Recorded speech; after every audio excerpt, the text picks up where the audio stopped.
Thiruvananthapuram general ആശുപത്രിയിലെ സുരക്ഷാ മാനദണ്ഡ പരിശോധനയിൽ ഗുരുതര വീഴ്ചകൾ കണ്ടെത്തി. ഫാർമസികൾക്ക് ഡ്രഗ് ലൈസൻസ് ഇല്ല. വാക്സിൻ ഉൾപ്പെടെ സൂക്ഷിക്കുന്ന ഫാർമസികൾക്ക് താപനില നിയന്ത്രണത്തിന് സംവിധാനമില്ല.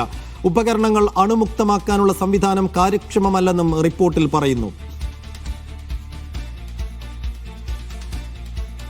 അക്ഷയ കൃഷ്ണാനന്ദ് വിശദാംശങ്ങൾ നൽകും. അക്ഷയ, പരിശോധനയിൽ തിരുവനന്തപുരം ജനറൽ ആശുപത്രി മുന്നോട്ട് പോകുന്നത് അതിഗുരുതരമായ അലംഭാവങ്ങളിലൂടെ, വീഴ്ചകളിലൂടെയാണ് എന്ന് മനസ്സിലാക്കുകയാണ്. ഇതെങ്ങനെയാണ് ഇത്രയും വലിയ വീഴ്ചകൾ അവിടെ എല്ലാ ഡിപ്പാർട്ട്മെന്റുകളിലും ഉണ്ടാകുന്നത്? ഈ പരിശോധന എന്നാണ് നടന്നത്? പരിശോധനയിൽ കണ്ടെത്തിയ കാര്യങ്ങൾ എന്തൊക്കെയാണ്? ഈ പരിശോധന ക്ലിനിക്കൽ എസ്റ്റാബ്ലിഷ്മെന്റ് ആക്ട് പ്രകാരമുള്ള രജിസ്ട്രേഷനായി നടത്തിയ പരിശോധനയിലാണ് ഇത്തരത്തിൽ തിരുവനന്തപുരം ജനറൽ ആശുപത്രിയിലെ സുരക്ഷാ മാനദണ്ഡ പരിശോധനയിലെ ഗുരുതര വീഴ്ചകൾ കണ്ടെത്തുന്നത്. അതായത് ഈ വീഴ്ചകൾ ഇങ്ങനെ നമ്മൾ അക്കമിട്ട് നിരത്തേണ്ടി വരും എന്നുള്ളൊരു സാഹചര്യത്തിലാണ് ഉള്ളത്. ഒന്ന്, ഫാർമസികൾക്ക് ഡ്രഗ് ലൈസൻസ് ഇല്ല എന്നുള്ളതാണ്. അതായത് ദിനം പ്രതി ആയിരക്കണക്കിന് രോഗികൾ എത്തുന്ന ഒരു ജനറൽ ആശുപത്രിയാണ് തിരുവനന്തപുരം ജനറൽ ആശുപത്രി. ഇവിടെ മരുന്ന് സൗജന്യമായിട്ടാണ് നൽകുന്നത്.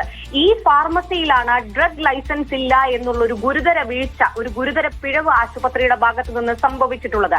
മാത്രമല്ല, വാക്സിൻ ഉൾപ്പെടെ സൂക്ഷിക്കുന്ന ഫാർമസികൾക്ക് താപനില നിയന്ത്രണത്തിന് സംവിധാനമില്ല. അതായത് വാക്സിൻ നമ്മൾ എപ്പോഴും സൂക്ഷിക്കുന്നത് ഒരു പ്രത്യേക താപനിലയിലായിരിക്കും. ഇത്തരത്തിലുള്ള ഒരു സംവിധാനം ഇല്ല. അതായത് താപനില നിയന്ത്രണത്തിന് ഫാർമസികൾക്ക് സംവിധാനമില്ല.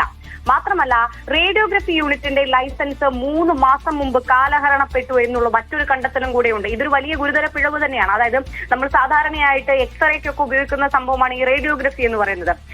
അവിടെയുള്ള ജീവനക്കാരെ പോലും ഗുരുതരമായിട്ടുള്ള ആരോഗ്യ പ്രശ്നങ്ങൾക്ക് ബന്ധപ്പെട്ട് കിടക്കുന്ന ഒരു സംഭവമാണിത്. അപ്പോൾ അത്തരത്തിൽ 2 യൂണിറ്റുകളാണ് റേഡിയോഗ്രഫി യൂണിറ്റുകൾ അവിടെയുള്ളത്. ഈ 2 യൂണിറ്റുകളുടെയും ലൈസൻസ് ഇല്ല. യൂണിറ്റിന്റെ ലൈസൻസ് കാലഹരണപ്പെട്ടു എന്നുള്ള ഒരു ഗുരുതര പിഴവാണ് അവിടെ നിലനിൽക്കുന്നത്.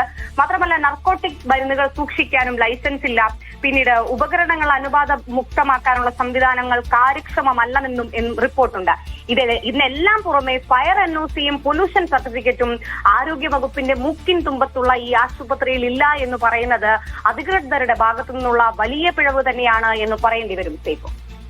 ഇത്രയധികം വീഴ്ചകൾ കണ്ടെത്തിയ സ്ഥിതിക്ക് ഇനിയുള്ള തുടർ നീക്കങ്ങൾ, തുടർ നടപടികൾ എങ്ങനെയായിരിക്കും അക്ഷയ? തീർച്ചയായിട്ടും ഇതിനകത്ത് കാര്യക്ഷമമായിട്ടുള്ള നടപടി തന്നെ വകുപ്പിന്റെ ഭാഗത്തു നിന്ന് ഉണ്ടാകണം എന്നുള്ള രീതിയിലാണ് കാര്യങ്ങളെല്ലാം തന്നെ പോകുന്നത്. കാരണം അത്തരത്തിൽ ആയിരക്കണക്കിന് രോഗികൾ ദിനം പ്രതി ആശ്രയിക്കുന്ന ഒരു ജനറൽ ആശുപത്രിയാണ്.